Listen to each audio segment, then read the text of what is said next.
The cabin smells of pine and old cedar, just as it always has. I close the heavy wooden door behind me, the echo of its latch clicking into place vibrating through my chest like a warning bell. My breath fogs in the cool mountain air that slips through the crack of the window. This cabin, it once held laughter, quiet mornings with coffee, long nights beside the fire. Tonight, it is something else. Tonight, it is a stage. I hear the crunch of gravel outside and freeze, heart hammering. A car door slams, footsteps approach. It isn't them. Not yet. It's Daniel. He steps into view, tall, slightly awkward in a blazer that looks better suited for lecture halls than mountain air. His glasses catch the afternoon light, hiding his eyes for a moment before he pushes them back into place. He pauses when he sees me standing there, framed by the doorway. "It's beautiful," he says softly, as though speaking too loudly might shatter the fragile air between us. His voice is steady, but I can hear the fatigue beneath it. I study. Him, the man I hardly knew 2 weeks ago. The man whose life, like mine, has been split open by betrayal. He carries himself differently than Richard, slower, more deliberate, with an air of thoughtfulness I can't look away from. "It was," I reply, my voice rougher than I intend. Now it's just something else. His gaze lingers on me, steady but not invasive. I feel the weight of it against my skin like sunlight pressing against a window pane.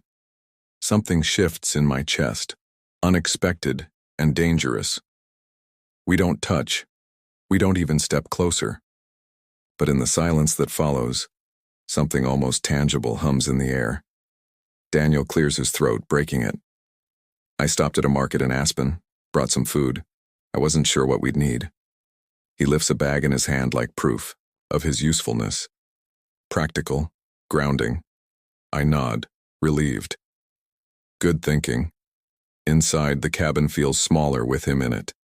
The wood floors creak under his weight, the air filled with the faint scent of his cologne. Subtle, clean, unlike Richard's. Sharp, expensive aftershave. It's the kind of scent you only notice when you're close enough to want to breathe it in. I catch myself leaning against the counter, arms crossed, watching him unpack bread, cheese, fruit, and a bottle of wine. My eyes trace the way his hands move, steady, precise, capable. Hands that don't belong to a stranger anymore, though they should. "Did you sleep last night?" he asks, glancing up briefly. "Barely." I shrug.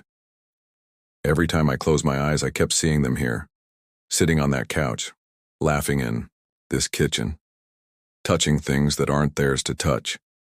His jaw tightens. I know the feeling. There's a quiet storm brewing inside him. I can see it in the way his shoulders square, the way he looks at the table instead of me. A man who has been patient too long, a man whose patience has run out. I take a step closer before I realize I'm doing it. Close enough to hear the soft exhale of his breath. Close enough to notice the gray at his temples, the faint shadow of stubble along his jaw. Close enough to feel the tension that coils between us like a live wire. "They think they're clever," I whisper. "They think we're blind, that we'll just keep playing our roles forever. The quiet wife, the distracted husband." His eyes lift to mine, sharp and unflinching now. But we're not blind anymore. The air shifts. I can almost hear the crack of it. My pulse races, heat flooding through me in a way that has nothing to do with anger. We stand like that, caught in the dangerous current of a moment neither of us expected. I should step back, put space between us. But instead, I let the silence linger. I let it press against me, testing, daring. Daniel is the one who pulls away, his lips curving into something between a smirk and a grimace. "We should probably..." He gestures toward the bag of food. "Eat. Long day ahead tomorrow." The spell breaks, but not completely. It hangs between us, unspoken, but alive. I turn toward the window, hiding the flush in my cheeks. Outside, the sun is dipping lower, painting the mountains in molten gold. It should be beautiful, it should soothe me. Instead, it sharpens everything inside me to a fine, trembling point. I think of Richard, of Olivia, of what's about to unfold when they walk through this door expecting a stolen paradise. And I think of the man standing only a few feet away, who has already seen me more clearly in 2 weeks than my husband has in years. The cabin creaks with the settling of wood. My hands grip the counter behind me. This place used to feel like home, I murmur, not sure if I'm speaking to him or myself. Daniel steps closer, not touching, not even brushing against me, but close enough that I feel the heat of him. Maybe, he says quietly. It still can. Just not in the way it once was. I turn my head, meeting his eyes. The silence stretches again, taut and dangerous. My lips part to answer, but the words won't come. Because the truth is, I don't know if he's talking about the cabin or about me. And that uncertainty is a fire I can already feel catching inside me. The night settles heavy around the cabin, pressing against the windows like a secret trying to get in. The fire crackles in the stone hearth, filling the silence between us with its restless song. I sit curled on the couch, a blanket drawn over my legs, watching the flames twist and lick the air. Daniel is across the room, pouring wine into 2 mismatched glasses we found in the cupboard. His movements are steady, deliberate, as though he's carefully rationing his attention between the glass and his thoughts. When he hands me mine, his fingers brush against mine. Barely. A whisper of contact, light as breath. It shouldn't mean anything, but it does. Thank you, I murmur, my voice low, almost hushed by the intimacy of this place. He sits across from me, the firelight casting gold across his face, deepening the shadows beneath his eyes. For the first time, I let myself look at him, not just as a fellow victim of betrayal, but as a man. His quiet strength, the curve of his mouth when he almost smiles, the way his eyes don't dart away when they meet mine. He looks at me like I am someone worth seeing.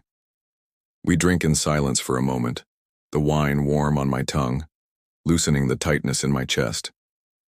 They'll be here tomorrow, I say, setting the glass down carefully. I keep picturing the moment, their faces when they walk through that door. Daniel leans forward, resting his elbows on his knees. Do you imagine it to hurt or to satisfy? The question catches me. I tilt my head, studying him. Both, I admit. Part of me wants to see them squirm, but another part of me, my throat tightens. Another part of me just wants answers. He nods, slow, thoughtful. That's fair. The fire crackles again. Outside, the wind whispers against the eaves. A log shifts in the hearth, sending sparks scattering up the chimney. The silence stretches, taut, charged.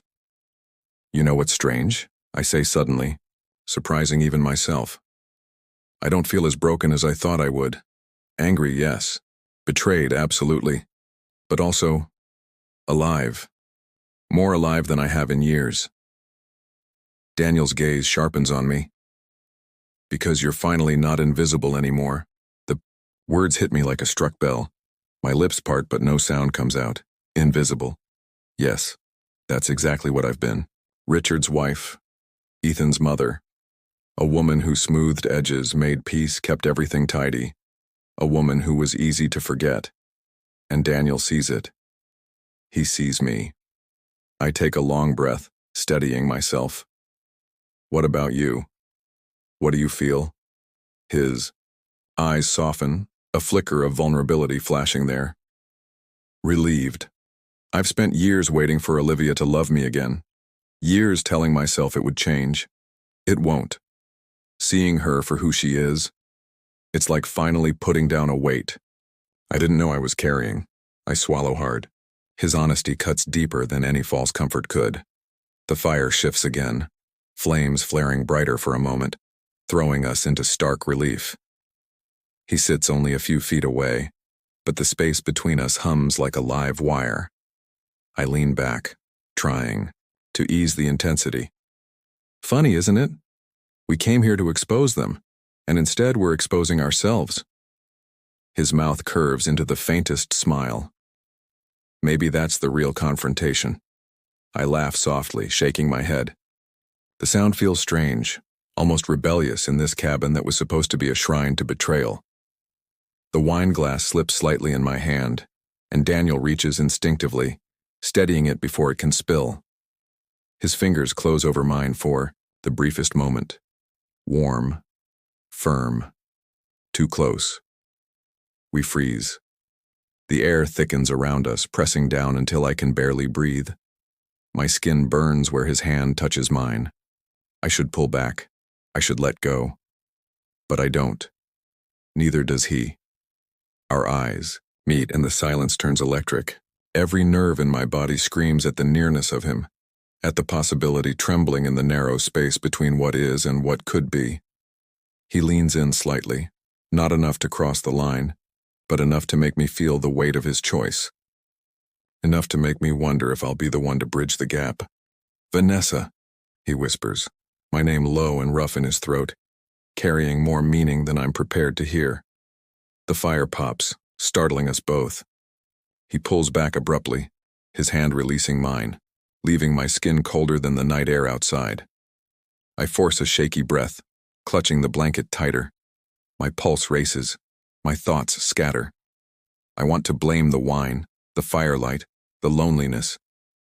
But it's not that. It's him, and tomorrow the people who broke us will walk through this door, oblivious to the fact that the cracks they created have drawn us closer, dangerously closer. Daniel rises, muttering something about checking the locks before bed. Watch him go, my heart pounding against my ribs like it wants out. Alone again, I close my eyes and let the truth settle over me. It isn't revenge that terrifies me. It's desire. Morning breaks pale and cold over the mountains. The cabin's windows glow with a faint silver light, the peaks outside dusted in frost. I sit at the wooden table, hands wrapped around a steaming mug of coffee. I haven't slept. The chair across from me scrapes softly and Daniel sits down, his own mug cradled in both hands. He looks tired too, eyes shadowed, hair rumpled in a way that makes him seem younger, softer, more human. For a while, we say nothing. The silence feels different now, closer, almost protective. "They'll be here by tonight," I say at last. The words settle between us like stones. He nods, staring into his cup. I thought I'd feel rage, or dread. But mostly I just don't want you to face it alone. My breath hitches. That isn't something Richard would ever have said. Richard would have said, "You'll be fine. Don't make a scene. Let's be rational." But Daniel doesn't want me to be fine. He wants me to be seen. The cabin feels smaller, warmer, more dangerous. "Last night," I begin, fingers tightening around the mug. "When you touched my hand, I didn't want you to let go." His eyes lift to mine, startled, then softened by something I can't name. The silence hums. My heart thunders against my ribs, each beat echoing in my ears. "Vanessa," he murmurs, my name carried like a secret. He reaches across the table, hesitating for only a breath before his hand covers mine. His touch is firm this time, deliberate, no accident, no excuse. The warmth spreads through me, molten and terrifying. I close my eyes, allowing myself the indulgence of leaning into it, of letting this connection be real for just a moment. When I open them, his gaze hasn't wavered. He's studying me with an intensity that makes my skin prickle, not as a man studies a lover, but as though he's memorizing me, piece by piece, so he'll never forget. I whisper the truth before I can stop myself. I haven't felt wanted in years. The words hang in the air, trembling, raw. I want to snatch them back, hide them. But instead, Daniel exhales slowly, his thumb brushing lightly across the back of my hand in the gentlest of caresses. "I want you," he says. Quiet, steady, no hesitation. Something inside me shatters, or maybe it breaks open. I rise, the chair legs scraping against the floor, and for a moment I don't know where I'm going. But Daniel is already standing too, his eyes locked on mine, the space between us shrinking with each breath. He stops, just inches away, close enough that I can feel the warmth of his body, close enough that the faint scent of soap and pine on his skin makes my head spin. "Tell me to stop," he whispers, voice rough. And I will, but I don't. I can't. My hand rises, almost without my permission, brushing against his jaw. The stubble there is coarse under my fingertips, grounding me in the reality of this moment. His eyes close briefly at the touch, and when they open again, they burn with something fierce and unrestrained. His hand slides up to the small of my back, tentative but certain, drawing me infinitesimally closer. Our foreheads almost touch, our breaths mingling in the narrow space between us. The world narrows to this, the heat of him, the ache in my chest, the thrum of something dangerous and exhilarating building between us. And then finally, he closes, the gap. His lips brush mine, tentative at first, a test, a question. The faintest contact, but it's enough to send a shiver racing down my spine. I answer by leaning in, deepening the kiss, letting years of silence and repression burn away in the press of his mouth against mine. It is not frantic. It is not desperate. It is deliberate, aching, almost reverent, as though he knows how easily I could break and refuses to let me. When we part, our breaths come fast, mingling in the sliver of space between us. My heart pounds, not from guilt, but from the terrifying clarity of knowing what I want. But before I can speak, before I can ask if he feels it too, the sound of tires crunching on gravel slices through the silence. We freeze. Through the window, I glimpse movement. A car easing up the long drive, a flash of silver paint. "They're early," Daniel says, his voice taut with disbelief. My blood runs cold. The moment shatters like glass, sharp edges everywhere. We step back from each other, breathing hard, the echo of that kiss still pulsing in my lips, my skin, my very bones. The game has changed.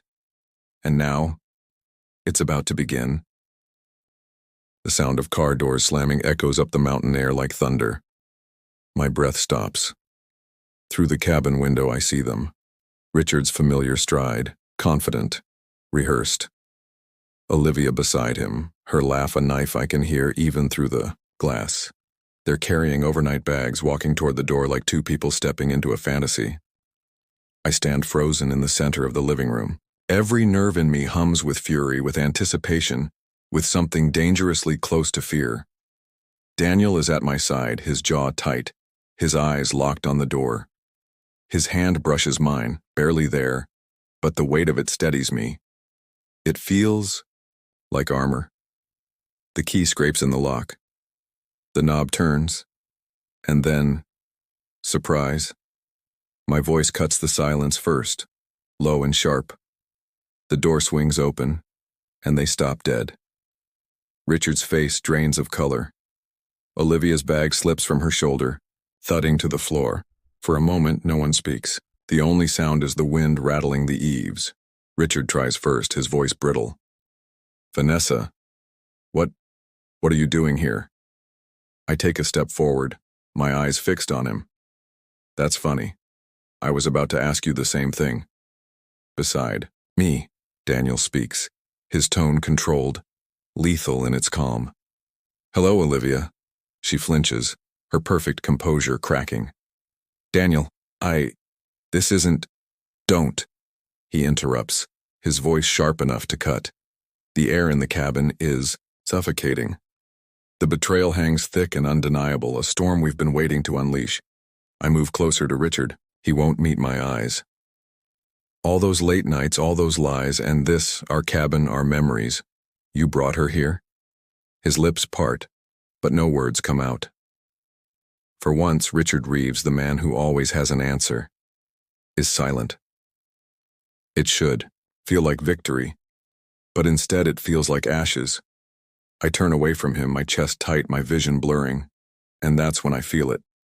Daniel's hand, steady on my arm, a grounding touch. Quiet, solid, unshakable. The dam inside me cracks. I spin toward him, the tears finally slipping free, and before I know what I'm doing, I clutch his shirt front, pressing my forehead against his chest.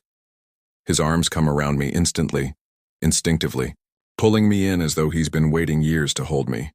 The world tilts. My husband is a few feet away. Olivia stands frozen, guilt carved across her face. But none of it matters, not in this moment. All I feel is Daniel. His hand moves slowly, carefully along my back, his touch protective, reverent. I hear the low rumble of his voice near my ear. You don't have to do this alone. Not anymore. The words undo me. My body trembles against him, not with weakness, but with release. For the first time in years, I let myself be vulnerable. And he doesn't turn away. He holds me tighter. Richard finally finds his voice. Vanessa, she means nothing. We can fix this. I pull away just enough to meet his eyes. My laugh is sharp, bitter. Nothing? 15 years, Richard, 3 miscarriages. A son we fought to bring into our lives, and I was nothing to you while you planned this? The silence that follows is damning. I turn back toward Daniel. His eyes meet mine, steady, unwavering. And in them I see something I never expected to find in the wreckage of betrayal. Desire, yes, but deeper than that. Respect, recognition, a mirror of everything I've been longing for. My hand lifts, almost without thought, brushing against his cheek. The cabin spins with tension with the sharp breaths of the people we once loved. But here in this fragile, impossible moment, none of it matters. Vanessa, Daniel whispers, my name thick with meaning. And then I kiss him. It's not tentative this time. It's raw, urgent, born of grief and fury and a longing we can't bury anymore. His hands cradle my face, his lips sure against mine, and for the first time in years I feel alive. Gasps erupt behind us. Richard's strangled curse, Olivia's sharp intake of breath. But I don't stop. I can't. When I finally break away, my breath ragged, I look at Richard. His face is twisted, stunned, betrayed. The irony nearly makes me laugh. You lost me long before this moment, I tell him, my voice steady now. Daniel's hand finds mine, our fingers intertwining. Not secret. Not hidden. A declaration. The confrontation is no longer theirs. It's ours. And something inside me knows. This fire, this breaking point, isn't the end. It's the beginning. Richard is shouting. His voice ricochets off the cabin walls, sharp and frantic, but I barely hear the words. Something about mistakes. Forgiveness. Us. Olivia snaps back at him, venom lacing her voice, accusing him of promises he never kept. They turn on each other, the alliance of their affair unraveling before our eyes. Daniel and I stand together, side by side, our hands still linked. For once, I don't shrink back. I don't fold into silence or play the peacemaker. I stand tall, watching the people who betrayed us destroy each other with their own words. Enough, Daniel says finally, his voice low but carrying more weight than Richard's shouts ever could. We didn't come here to listen to excuses. We came here for the truth. And we have it. Richard rounds on me, his eyes blazing. Vanessa, you can't just throw away 15 years. I'm not throwing it away. I cut in. My voice, steady. You did. Every time you lied.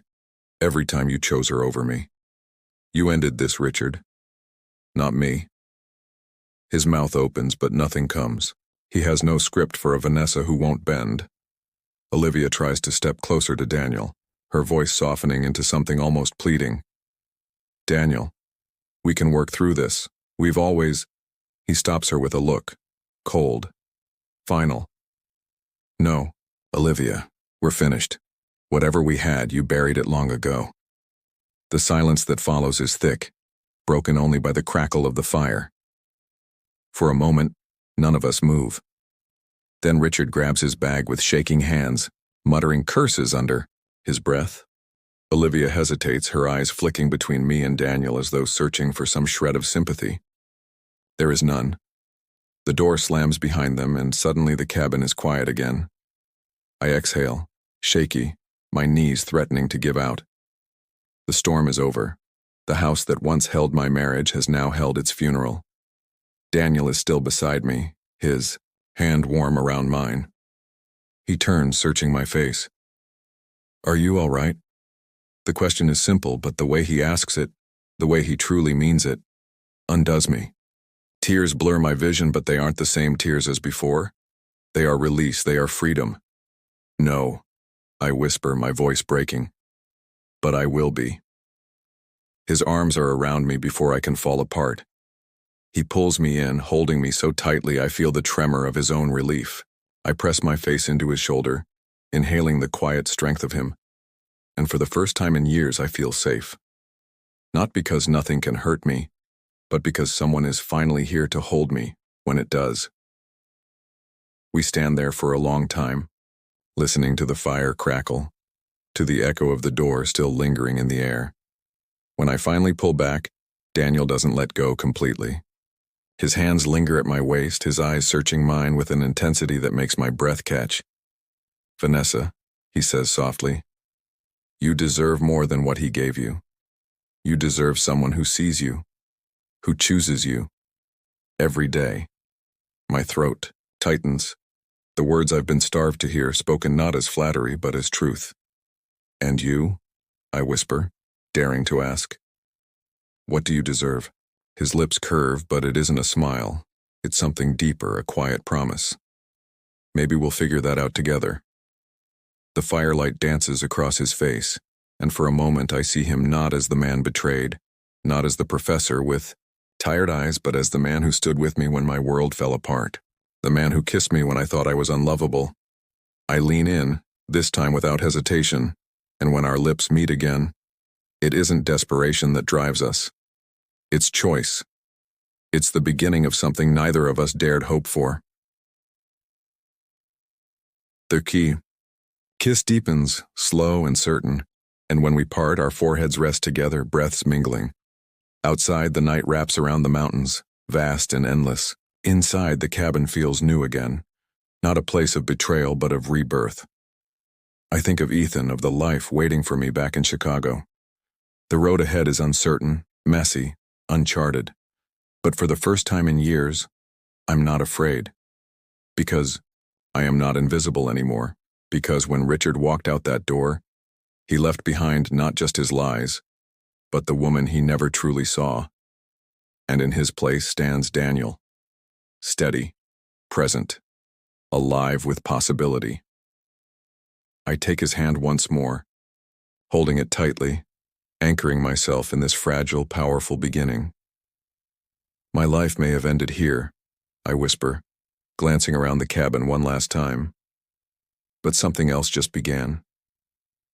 Daniel squeezes my hand, his voice a low promise, in the quiet. "Then let's see where it takes us," and for the first time in so long I smile,